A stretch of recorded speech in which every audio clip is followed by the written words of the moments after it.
আয়াত 18 وَإِن تُكَذِّبُوا فَقَدْ كَذَّبَ أُمَمٌ مِّن قَبْلِكُمْ وَمَا عَلَى الرَّسُولِ إِلَّا الْبَلَاغُ الْمُبِينُ।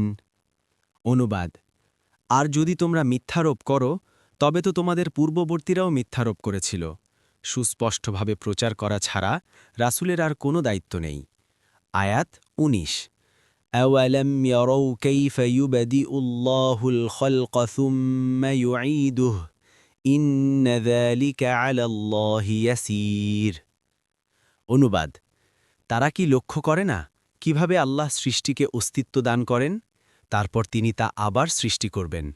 নিশ্চয়ই এটা আল্লাহর জন্য সহজ। তাফসির 1 নং ফুটনোটের বিবরণ। 19 থেকে 23 নং পর্যন্ত আয়াতগুলো কি ইব্রাহিম আলাইহিসসালামের বাকি কথা নাকি আল্লাহর পক্ষ থেকে স্বতন্ত্র প্রসঙ্গ, এ নিয়ে দুটি মত রয়েছে।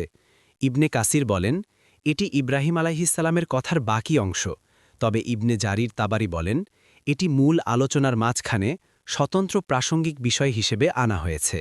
সে হিসেবে ইব্রাহিমের কাহিনীর ধারা বর্ণনা ছিন্ন করে আল্লাহ মক্কার কাফিরদেরকে সম্বোধন করে এ কথাগুলো বলেছেন, অর্থাৎ হে কুরাইশরা, তোমরা তাদের মতোই মোহাম্মদ সাল্লাল্লাহু আলাইহি ওয়াসাল্লামের উপর মিথ্যারোপ করেছ, যেমন তোমাদের পূর্ববর্তীরা ইব্রাহিম আলাইহিসসালামের উপর মিথ্যারোপ করেছিল।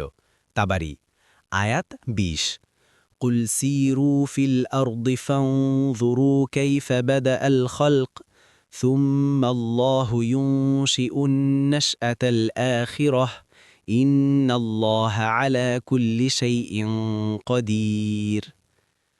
অনুবাদ, বলুন তোমরা জামিনে ভ্রমণ করো, অতঃপর প্রত্যক্ষ করো কিভাবে তিনি সৃষ্টি আরম্ভ করেছেন, তারপর আল্লাহ সৃষ্টি করবেন পরবর্তী সৃষ্টি।